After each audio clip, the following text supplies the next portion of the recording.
Welcome to Ascribe Coder. In this video, we'll be exploring our manual coding tool. Ascribe Coder allows intuitive human coding.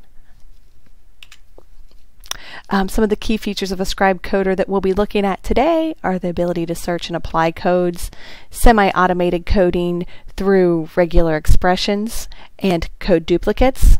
The customized display so that the coder can code in an environment that feels good to them, codebook management, and quality assurance. There are multiple ways to apply codes in Ascribe Coder.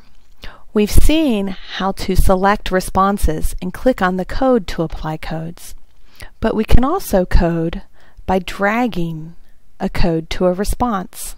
So when I drag the nothing code over to the word nothing and drop it, I've just coded 43 responses with one movement by dragging and dropping.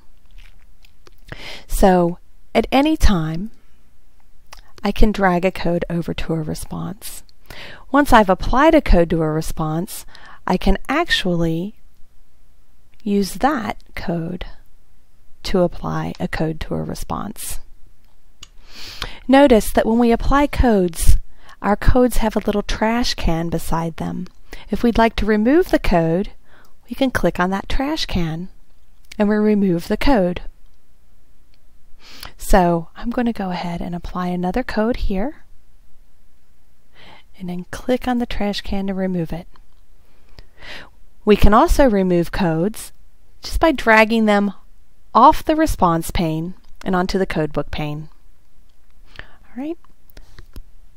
Okay. Ascribe Coder also allows us to use regular expressions to suggest codes. If we look quickly at our expensive price code, what we see is that we have the word price and cost added as regular expressions for our expensive price code. So when I look at the word price in my verbatims, over here on the left side of the screen, and I hover over the word price, it is suggesting the expensive price code. I simply click on it to accept the suggestion. So I just coded 4 responses that were hyperlinked to my expensive price code. To show you that again, don't know is underlined, so it's suggesting my don't know code. I click on that and now don't know has been applied. And let's go down one more to no dislikes. It's suggesting my nothing code. I click on it and my nothing code is applied. So hyperlink coding is semi-automated coding in Ascribe Coder. Another key feature in Ascribe Coder is the ability for the user or the coder to display what they'd like to see. They can customize their display. By default, we only show the verbatim. But when I'm coding, if I'd like to show the study ID, I can show the study ID in front of my verbatim. So now I'm showing my study ID and then the verbatim. The verbatim is indicated by the speech bubble in front of it. Maybe I'd also like to show my question ID or my respondent ID. I have control over the items that I'm showing while I'm coding. Another way we can customize our display is by using our filters and sorting tools. So I can actually filter by a closed-end question if I like. For instance, purchase intent. Hit OK.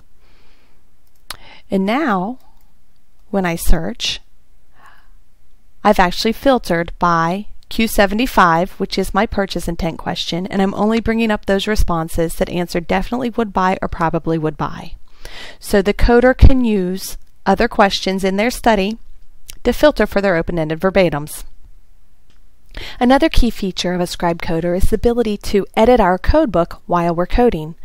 If I need a code in my residue subnet, I'll right-click, insert code into, and add my other residue code. Hit OK, and now I have a new code in my codebook.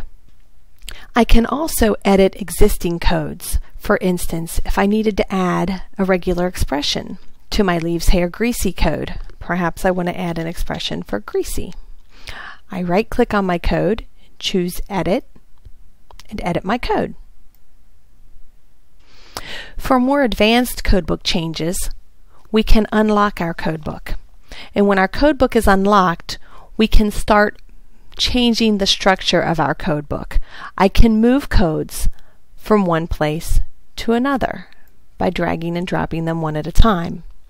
Or I can move codes from one place to another, multiple codes from one place to another, by first selecting those codes and then clicking on the net that I'd like to move them into and say Move Selection Into. So I've just moved 4 codes from various places in my codebook into one net. So we can modify the codebook with the codebook unlocked, change the structure, but also we can use our delete, change color, renumber, and change case tools. So if I want to change the case of all of my codes, I can right-click and select all my codes, hit Change Case, and maybe I want them all to be lowercase. So I'm changing all of my codes to lowercase.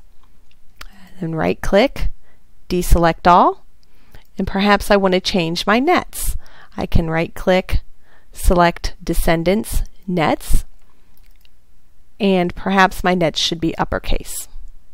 So I have formatting tools that allow me to select codes and change them accordingly. Ascribe Coder helps us with our quality assurance by allowing us to quality review coded responses. If I'd like to quality review the responses in my nothing code, I select my nothing code, right-click, and hit Search Any. And all of my responses that said nothing are displayed. We have an option to turn on coding quality. And when we turn on the coding quality icon, we can now mark a response as quality reviewed by clicking on it, or I can right-click, select all, and then set the selected responses as quality reviewed. So I've just marked 43 responses as quality reviewed. So Ascribe Coder also allows the coders to export verbatims or print verbatims. When I click on the print icon, I have a couple of options to export my verbatims. I can export selected responses, displayed responses, all the responses for the current question, all responses for current study, or responses for code selected in the code book. And I can export these in either Excel or Word. This is handy for quality checking or to deliver a verbatim report to a client.